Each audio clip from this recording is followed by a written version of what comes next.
Hey, it's the Team, and today I'm gonna be playing Princess of Darkness mod to CK3, which focuses on um, vampire clans from the universum, if I'm not mistaken, the Vampire the Masquerade. And I am gonna be playing as Brunhilde, the granddaughter of Odin, who was a powerful Nordic vampire in this universum, of Clan Gangrel. Gangrel are basically a feral vampire shapeshifters of usually pagan associations, and yeah, I'm gonna be playing as Brunhild, and my goal is gonna be the restoration of pagan religion and the worship of pagan Nordic vampires in the Scandinavia. Um, so, born among the people of Scandinavia, Brunhild felt it in her embrace at her birth and quickly formed the Valkyries, who served her grandsire Odin with fervor, believing themselves to be real extension of the Nordic myths. She fought bravely against the encroaching influence of Christianity, trying to prevent any change from the ancient ways of her people. This fight has been lost, however, as the people of Sweden converted to Christianity. Still, while many of her brethren fell to despair or reckless action, Brunhild hasn't lost any hope yet. Even if her people are turning against her, she dreams of repelling the encroaching Christian Cainites and preserving her faith. So, Iron Man mode on. Let's go. I will explain how this mod works more or less during the playthrough. Um, Basically, our territory is the territory of our clan or our vampire family, and we are fighting with other vampire gangs for territory and influence. And this is like on top of the classic classic political map. So, for example, if our territory is called Midgard, is only the territory of our vampire gang or family. It's not like it's just on top of, for example, Sweden or Norway. So I'm not gonna read the whole description right now. I will just explain it on the go. So, for example, here is our character, Brunhilde Valkyrie, and she's almost 2000 years old. She's a powerful warrior, and she has shape-shifting abilities. So, if you go here, you can see there's this vampiric skills. For example, animal, which allows you to summon wild animals in combat or shapeshift, but you need certain perks to unlock the trees. For example, if I wanted to go with, for example, fortitude, I would need a fortitude skill, and I think I have that one. Yes, I have fortitude, but I don't have. Let me see. For example,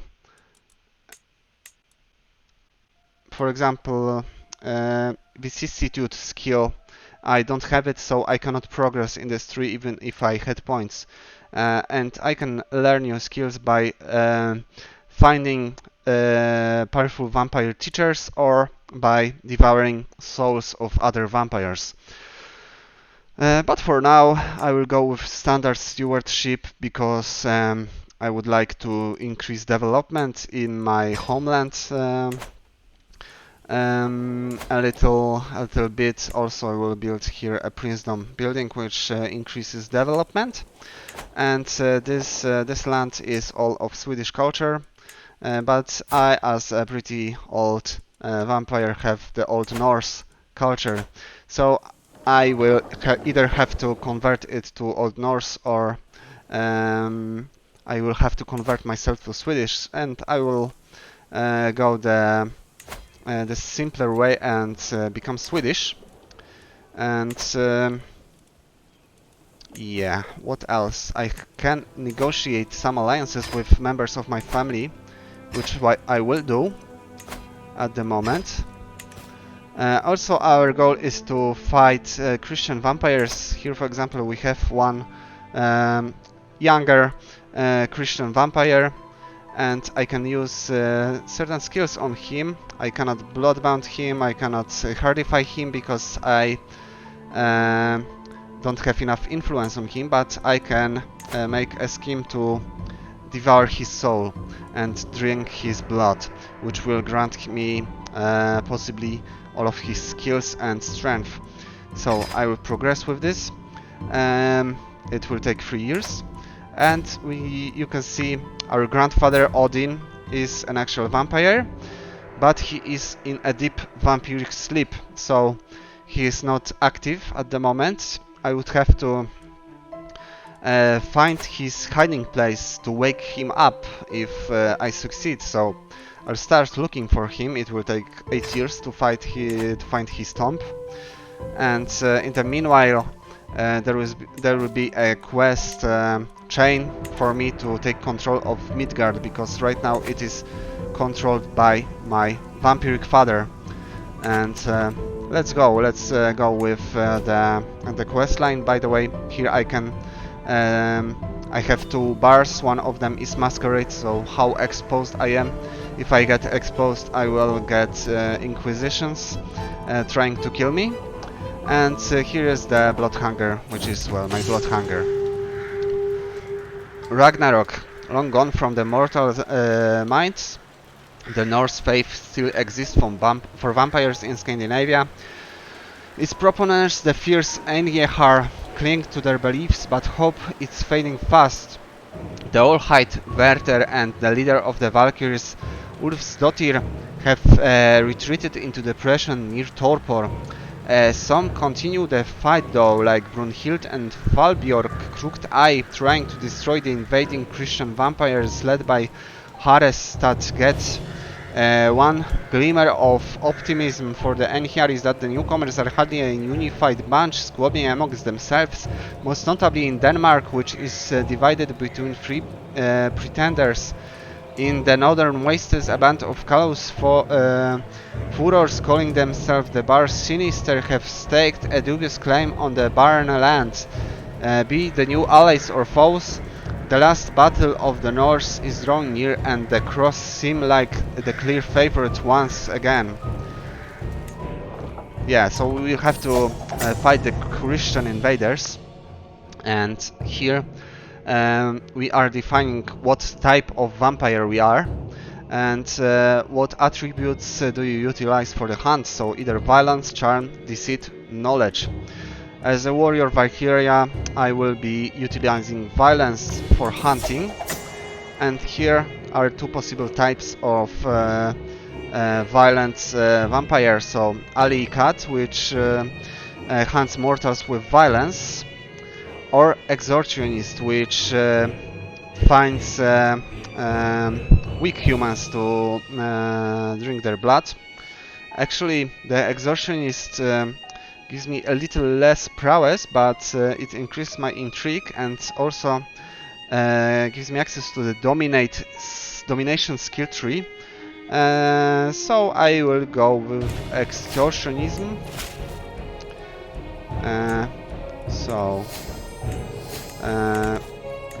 My father accepted an alliance, also the other ones are accepting the alliance too.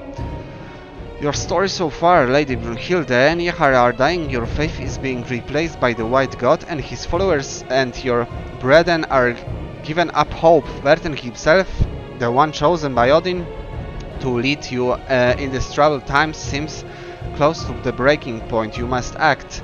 You have a strong respect for Werther, and he was a worthy friend for centuries, but you must now force him to abdicate his position as Allhide of Midgard before he leads you all to ruin. It is time for the Valkyries to save Scandinavia with you at their helm. So I will try to make him abdicate and get the Empire of Midgard for myself, although the Empire is pretty pretty small at the moment. You have now made your ambition clear to the other dynasties of Midgard. You must replace Werther as a leader soon. It has sparked some debate among your brethren, but the initial support is high, especially amongst those who still want to fight against Christianity. Werther himself isn't really surprised at your move, but has urged you to reconsider your position. He's the one chosen by Odin himself after all, and going against the All-Father will might be even worse than falling to the White God. Odin will understand. Yeah, I'm gonna proceed. One strong opponent to your takeover has emerged, called the Blue of the Finnish Free State. This valiant Anihar is a staunch traditionalist and disapproves of your actions on the same ground as Werther did. Odin didn't choose you, and perhaps even this ending of the Norse faith is your destiny. There is no way to change his mind at this stage. You have to either accept his hostility or give up on your plan altogether. Yeah, I forged my own destiny. By the way, yeah, he's the king here. Let me see if I can marry him. He's my rival, and yeah, he won't accept. But yeah, I am looking for like a powerful husband for her. So he would be a candidate, but he hates me at the moment. A new saga. You are now strong enough to claim Midgard, and thankfully Werther doesn't want to fight you and initiate a bloody civil war. The last thing you have to consider now is how to handle a victory. It would be customary for you to shame Werther and his weak policies so you can start from scratch, but keeping his powerful shield of Odin at your side would also have benefits. Yeah, he is going to become my most powerful vassal, so I don't want rivalry with him. And Primogen mechanics. This is basically a court position that you have to assign a representative of every powerful vampire clan at your court, and if you don't, they will lose some opinion of you. But they also require a pretty high salary, so I don't want to do that really. Not yet, at least. And yeah, this is my court now, since I am the High Queen of Midgard, and I will place the Odin House banner here, which will increase my prestige, renown, and building construction costs slightly. And here we have our renown traits. Odin, who is sleeping, is our family head, and here we are with our legacies. These here are available to every clan, but this is Gangrel Legacy. It is only available to our House of Vampires, and it looks like Odin in his sleep started unlocking it already. This one increases skirmisher damage, toughness, and allows us to recruit wolves as our men-at-arms or animals at arms. So I will be focusing on wolves and skirmishers. So let me see which one should I fire and which one should I keep. Spearmen I definitely don't need, so I don't. Pikemen and Vigimen archers, but I will recruit some wolves or and probably the skirmishers, so I can make my father into my marshal, and yeah, he likes me, so there is no yeah, he desires this vassal, but I want to keep her because her skills are high. Although it would be nice if she converted to the Norse god faiths. No, she doesn't want to, so yeah, I will actually pass her to my father. I need a new steward though, so let's reassign him as the steward. And I don't have anyone good as marshal yet, so I will now wait until someone arrives. Let's see if I can forge any useful alliance. This guy still hasn't have a wife, but I can marry my daughter to him and this way forge an alliance. And he is quite powerful. He has a lot of forces, so this is going to be useful.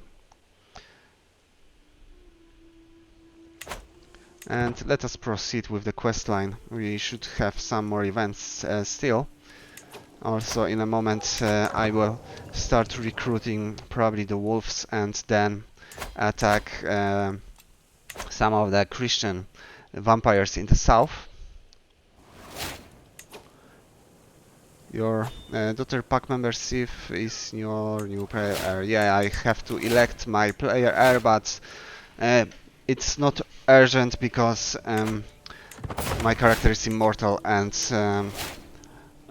we can only die if we get assassinated or if we die in combat. But she's quite powerful.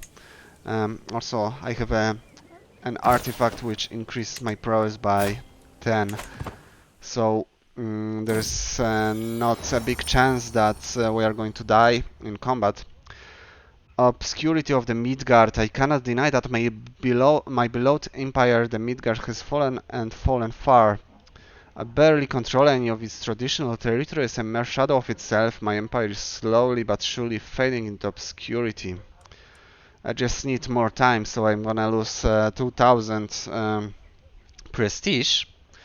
Although the other option is that the title is destroyed for now, but I will lose this guy as my vassal, and it would be hard to regain him as a vassal, so I have to lose the fame and prestige, unfortunately, and then find a way to regain it.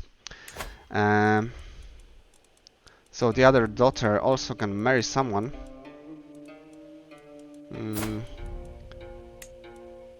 Yeah, I already have an alliance with this guy. I will wait. And let's see, how many provinces do I need to create the... Yeah, I need 4 more provinces to create the Kingdom of Sweden.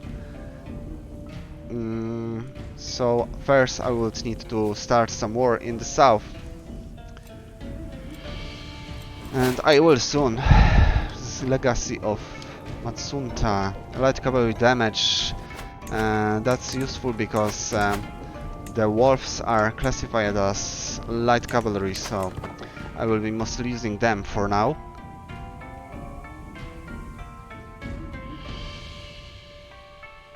Let's wait for now until this building gets finished, and then I will see my options with buildings.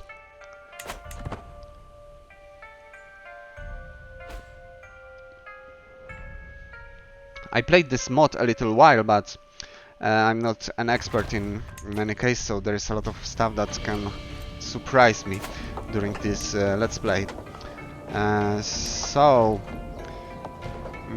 This building increases gold income by quite a lot, although it's expensive. I will have to gather gold. Yeah, and also I have another one that increases my income, the blood tax, but it requires prestige, and also it decreases development in the country, and I want it to develop a little bit.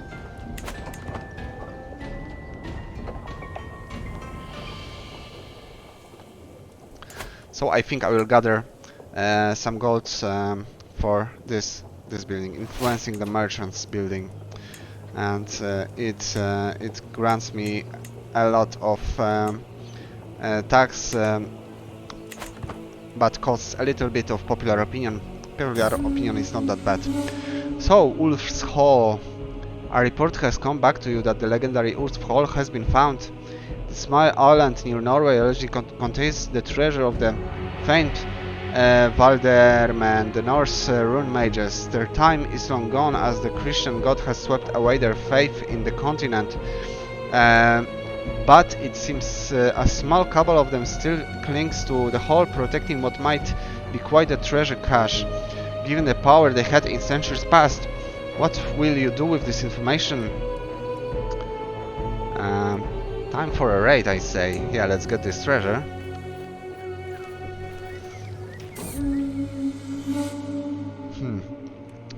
So, I can either... well, let's read the event though. A small, unassuming fishing village, Wolf's Hall, is in the Grandor's Golden City you expected. Still, as you survey the surroundings, you know better than to underestimate the couple of rune mages like that likely dwell here. As you see it, you have two options: an all-out assault right now where they don't expect it, or feign friendship with their cause and to backstab them when an opportunity presents itself. So I can attack them, but it has 43% of overcoming the village, 43% of overcoming it but getting maimed, although I can then heal it with my vampiric powers, or I can take 40% chance of intrigue success. I will send them to Valhalla. I am maimed though. So, blood heal. You lose as a stray maimed. Let's do that. Am I... Yeah, no negative traits. I used some blood, so I'm getting hungry. And the battle was hard fought. As you anticipated, the rune mages were taken by surprise, but not without defense. Most of your forces have been wounded or outright killed by traps, the small folk of the or the mages themselves, but now you are within the hall itself with only their leader standing before you, and behind him you can already see the glittering gold of the famed treasure. You could make a run for it and grab as much gold as you can before fleeing, or you could try to challenge this powerful Norse mage to a duel for the full reward. But it looks like I have 100% of success against him. So that's a lot of gold I just gained. Let's build the stuff that gives me even more income, and let's get some wolves. And with the wolves I will be able to conquer some land. Yeah, it looks like wolves are much stronger than classic light infantry. So here I will get a full stack on them. Here I will get the second one, and I think I will get 4 battalions. And this should be a big army that I can now use to conquer my southern enemies. Also, I'm getting a little bit hungry because I lost some blood to heal myself, so I will find mortals. I can either find peasants, scoundrels, warriors, merchants, or clergy. I will find some peasants for now, and then I can do, well, I can do some stuff with them. For example, I can embrace, make them into vampires, but well, they are just peasants, so they don't have any particular skills. If I wanted someone to be recruited to my court, I could, for example, find some warriors and then embrace them as vampires, or even make them into a ghouls. So I will hunt this guy. It starts a scheme.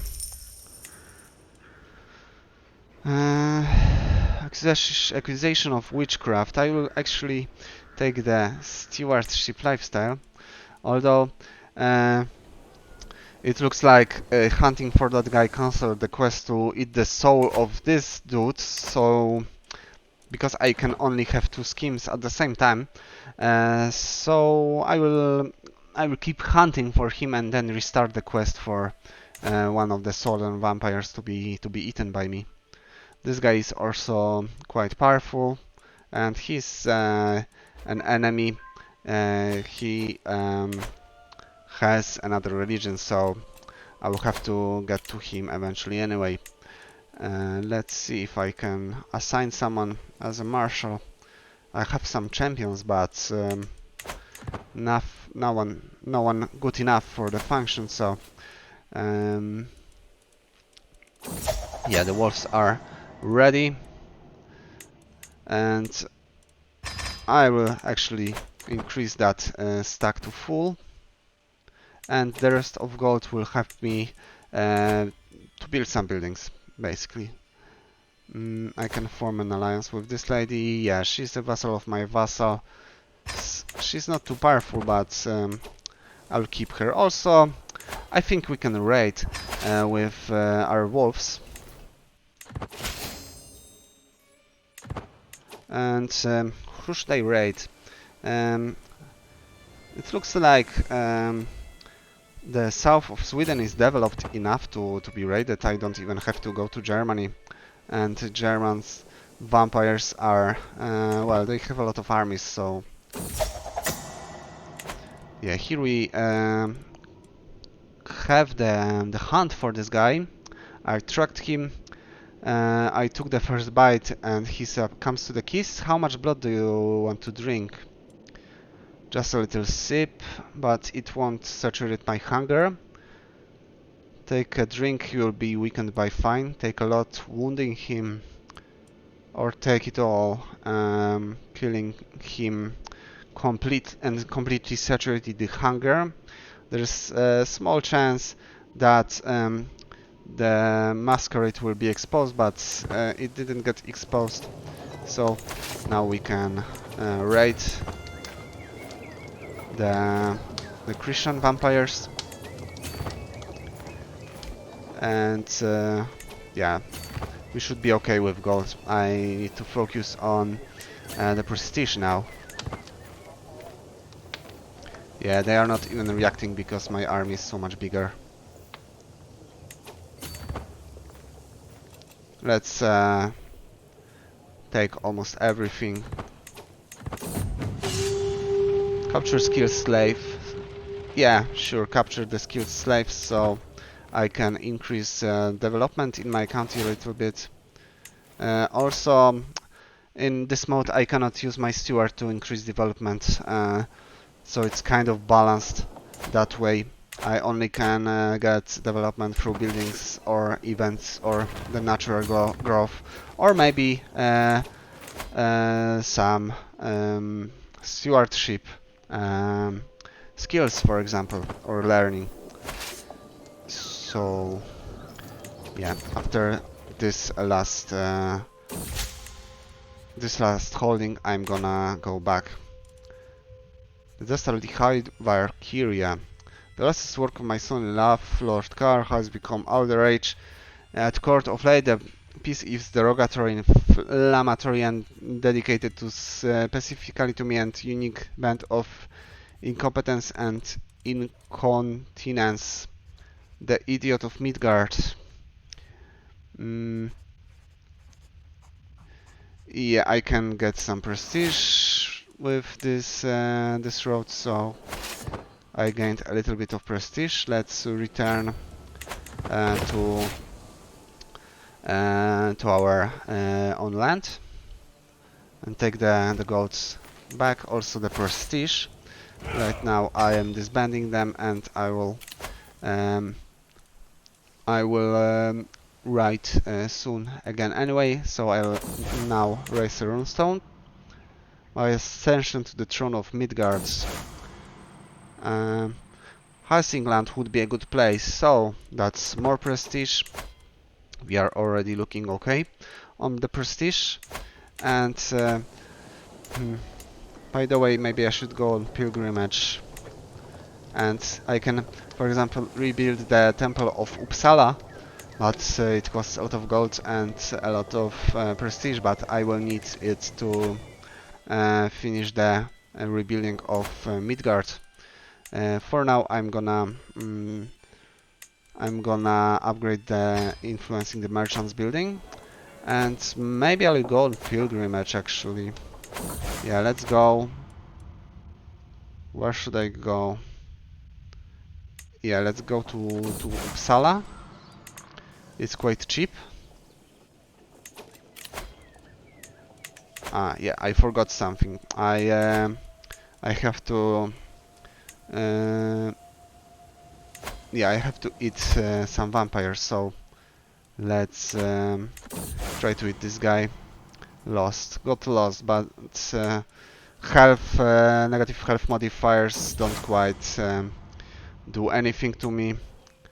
Um, Although I didn't get the pilgrim trait this time, I only gained some piety, but the piety will be useful for starting wars. So maybe I should start a war against this guy, for example, just for a county.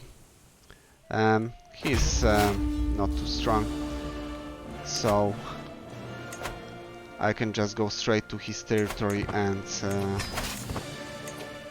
lead the army myself. Where is the holding? Here is the castle. And let's just siege his holding, then I can move to his capital. There is some movement here. Actually, I may have to split the army if they want to siege some of my stuff. And yeah, let's actually do that and send the stronger half to try to fight him. Also, the combat is a little bit changed in this mode. You have to rely on the knights and not on ladies that much. So, for example, a few knights can beat like 1,000 of peasants. And you have to manage your knights and their prowess manually a lot. So, by the way, I think this should be enough for this first episode of the Princess of Darkness mode. So, if you enjoy it, feel free to like the video and watch the next one. And I will see you in the next one.